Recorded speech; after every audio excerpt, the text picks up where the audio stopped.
You are listening to Power Marketing with Kevin Lee. Kevin and his agency Did It have helped thousands of businesses win through superior marketing, as have his books, articles, speaking engagements, and the E-Marketing Association Power Marketing podcasts. Here's Kevin. I'm here today with Michael Rodov of AdNode. AdNode's somewhat of a startup, but not entirely a startup that's within the programmatic ad ecosystem in particular. And they've developed some really interesting ways of using smart contracts as a way to overlay on top of the programmatic ad ecosystem. So, Michael, I'd love to have you tell us what the origin story is for AdNode. Like, what was that 3 a.m., sitting up straight in the bed saying, this is what I have to build moment, or did it happen differently? Oh, sure. And by the way, we're focused on direct IOs, not programmatic right now. Oh, is it really? Okay, direct IOs in that case. Sorry, good for you to correct me. No problem. So I used to run a media company that was sold at the end of 2017, and I was 3 million revenue company, 85 people. And I noticed we had more planners than we had sales reps, which was quite interesting. And those folks spent a lot of time building spreadsheets and communicating with customers on billing reconciliation and which ads should be billable or not, and keeping track of viewability thresholds and managing, just tracking all the data for performance of ads. And also speaking with customers, I learned that agencies spend many hours and days on spreadsheets, just keeping track of performance of campaigns, doing billing reconciliation, communicating with publishers on RFPs and plans and reallocations.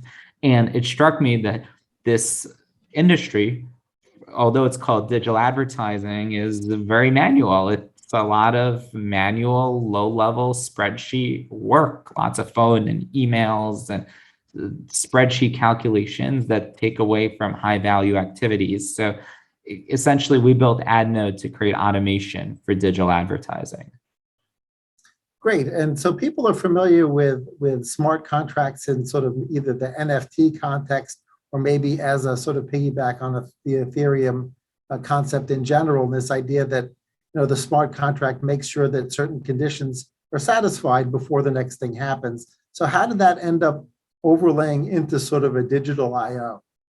Right. So when you produce an insertion order, a lot of times these can be different systems. So if you're an agency, you might have it in a IO system like a Prisma. Maybe you're just using Dropbox and PDF, and the publishers, maybe, again, it's PDF or it's an Op1 or another type of order management system. And you're basically, when you create these documents, there isn't like one source of them. So each company basically has its own version of the insertion order in their system. Or if you have the other company's version, it's basically like it's a document, right? It's not something that's code that you can program against. And every agency, a lot of agencies have different rules. So you might need to have 100% of pixels in view for a second or longer, or 50% of the pixels. Brand safety might be a KPI for billing, or it might not be. They might have geo preferences or not. And each of these are different conditions that impact whether ads should be billable. On top of that, the insertion order will have CPMs and placement names and flight dates, and all of those are other conditions. So if you run your inventory a month, for example, outside of the flight dates, you probably shouldn't pay for that. The agency shouldn't pay for that. So the first challenge is that right now you just have documents, and because you have documents, you basically need to do the calculations on your own because you're receiving data measurement, whether it's from an ad server or from a viewability vendor like a Mode or an IS.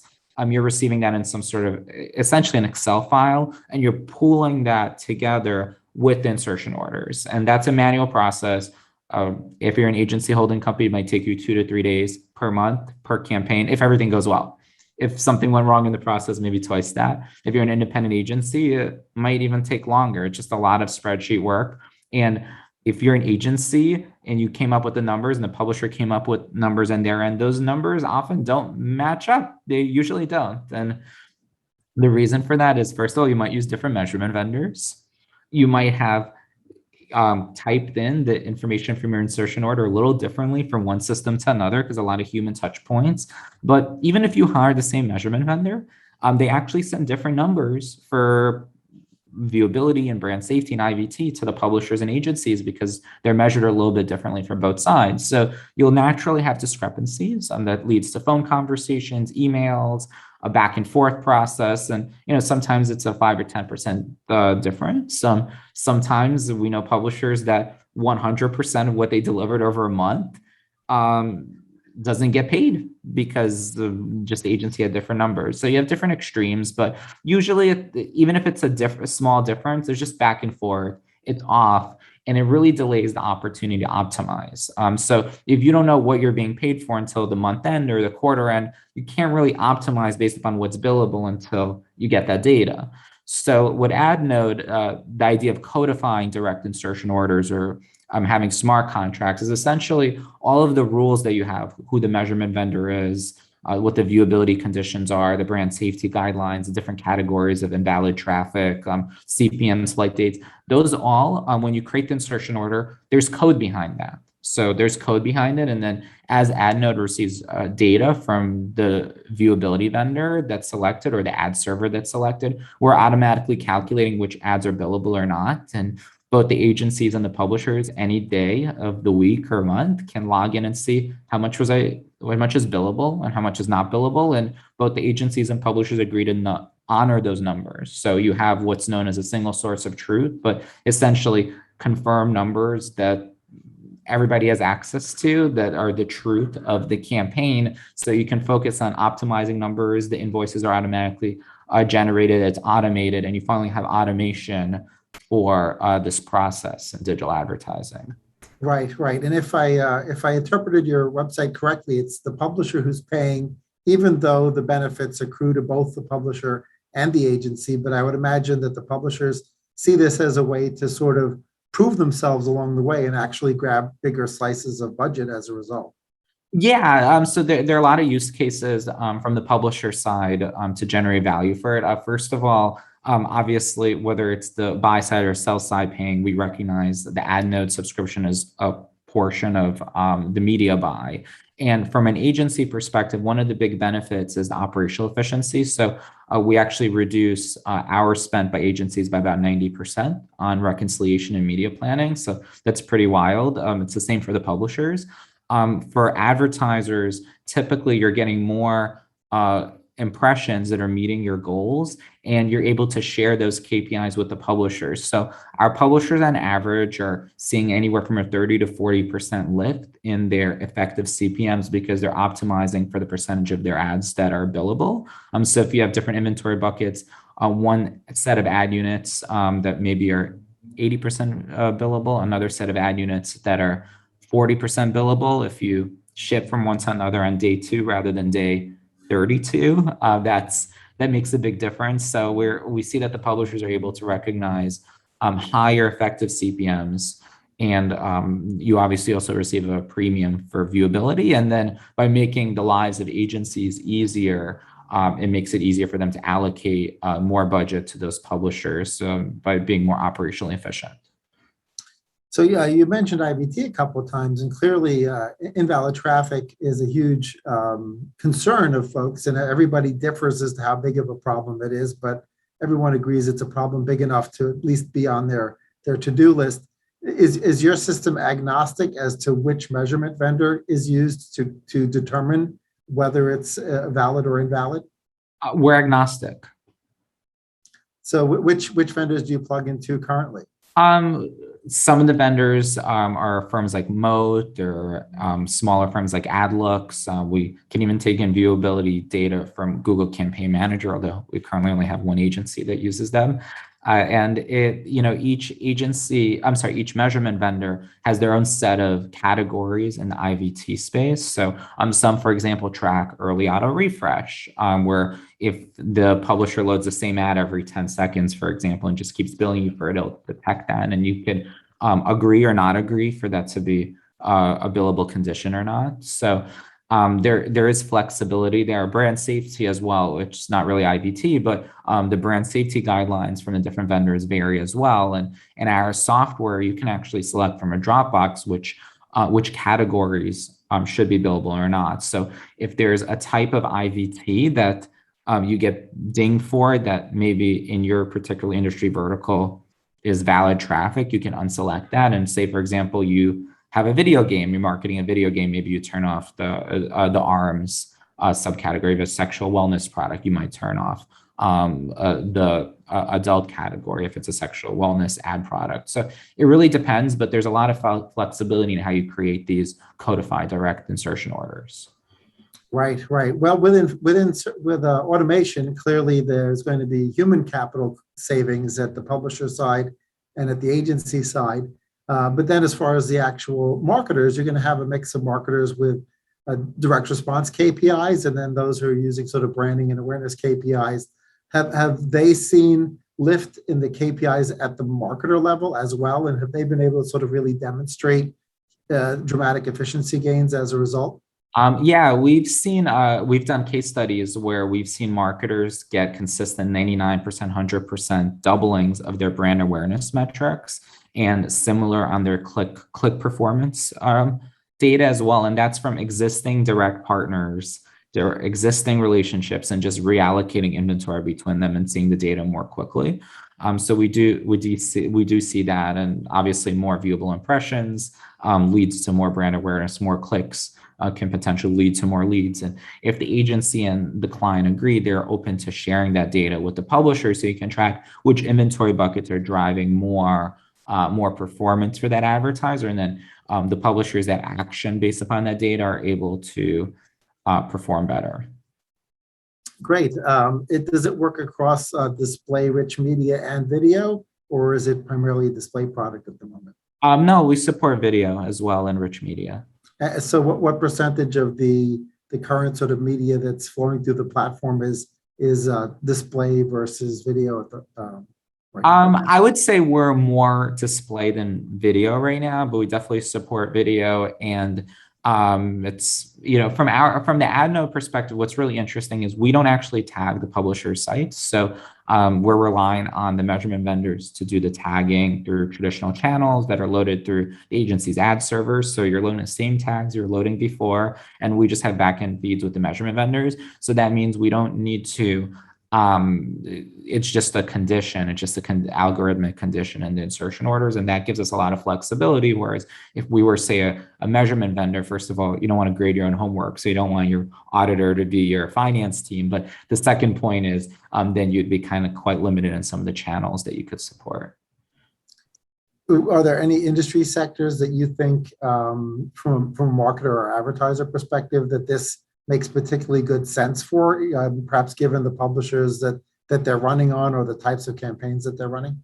First of all, we see a lot of success in CPG because there's a lot of brand awareness goals. There are a lot of brand awareness display campaigns and video campaigns in that category. We also see a lot of B2B type of verticals, for example, financial services and other niche categories where where agencies and advertisers are buying from high-end publishers. Ultimately, our statement is automation for quality advertising. So where quality advertising matters and context matters, those are areas we tend to do quite well. So CPG as well as a lot of vertical spaces as well.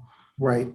So I know you sort of digitized the IO, but do you plan on, or does it also support PMPs as well?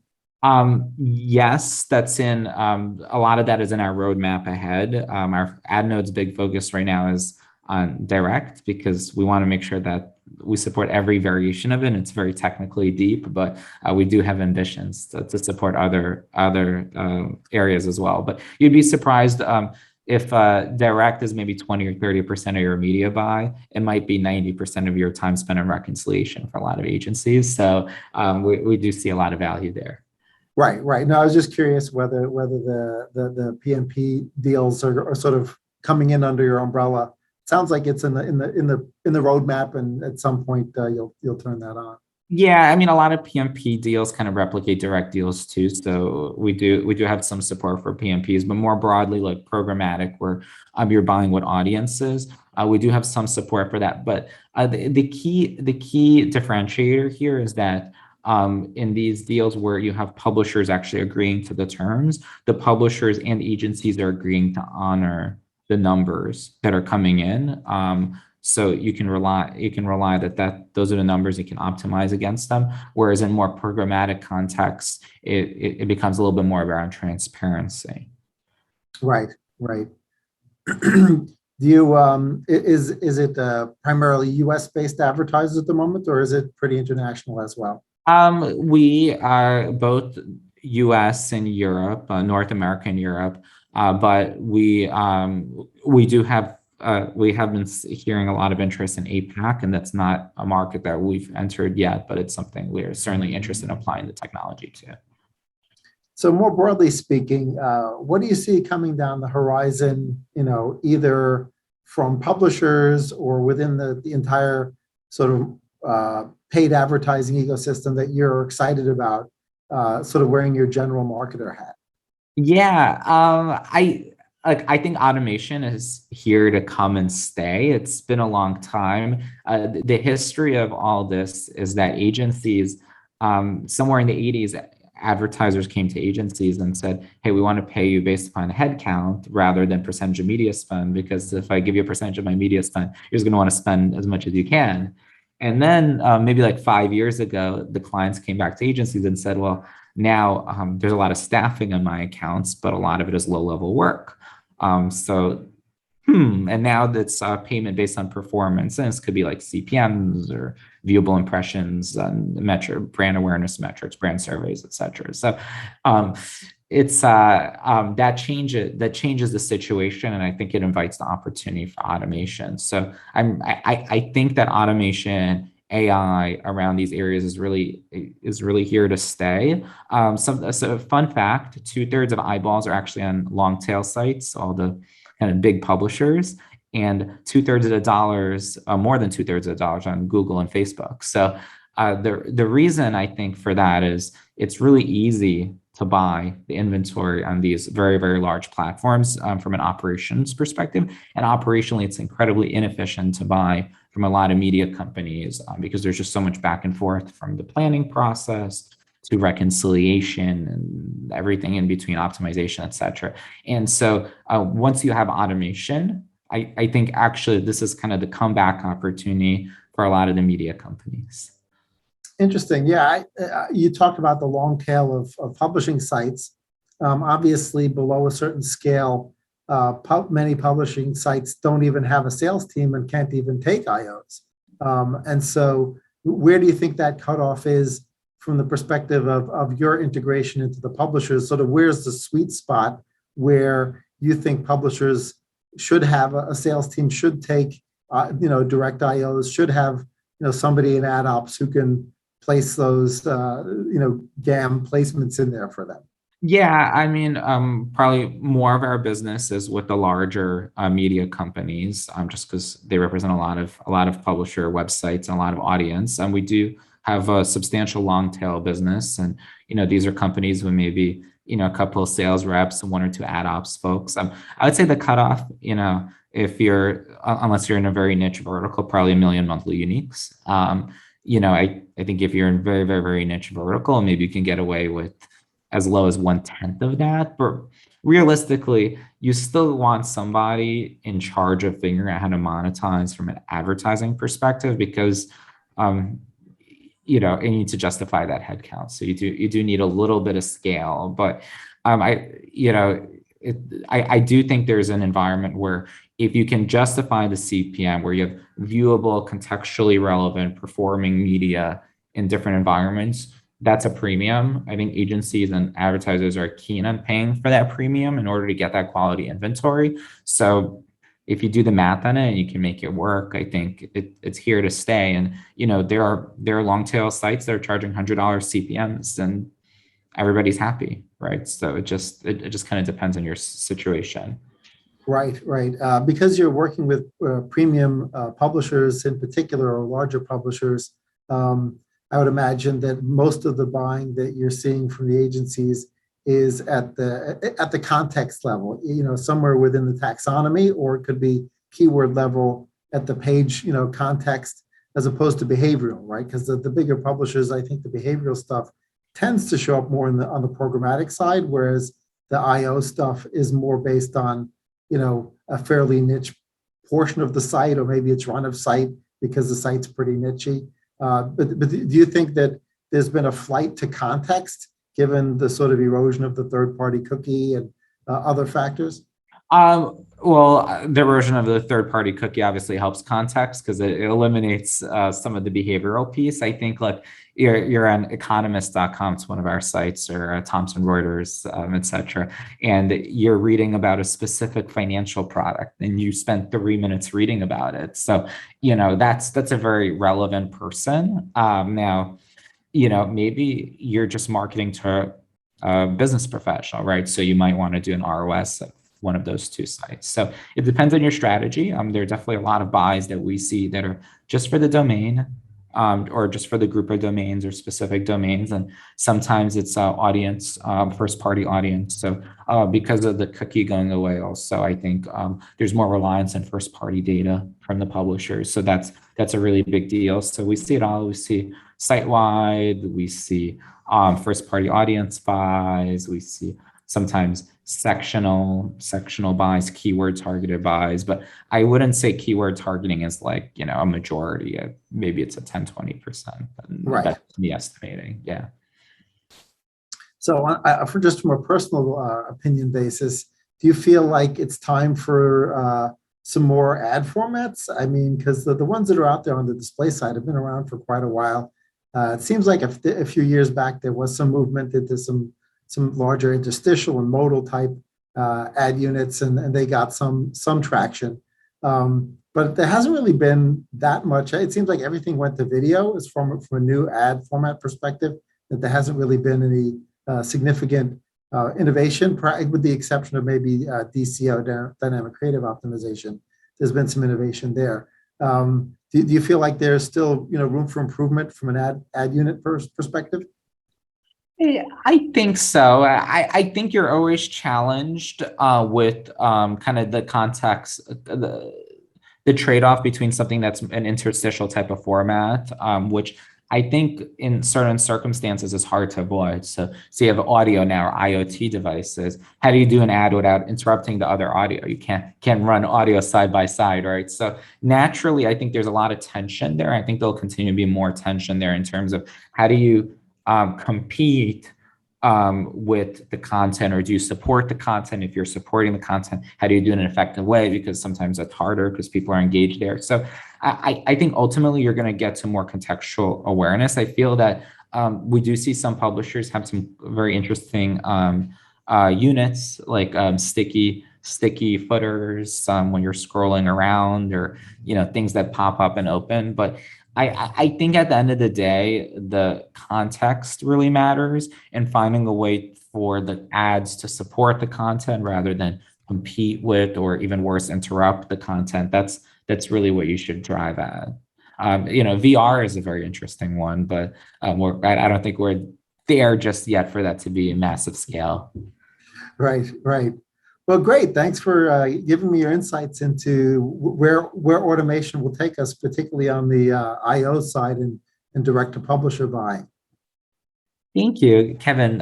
Really love what you're doing and the causes supported here. And thank you so much for having me on your podcast at the Marketing Association. Kevin Lee's Power Marketing is available on all your favorite podcast networks. Kevin loves helping businesses excel at marketing. Having marketing challenges? Just like Santa in The Miracle on 34th Street, if Kevin can't help you, he'll know someone who can. Find him on LinkedIn, subscribe, or follow.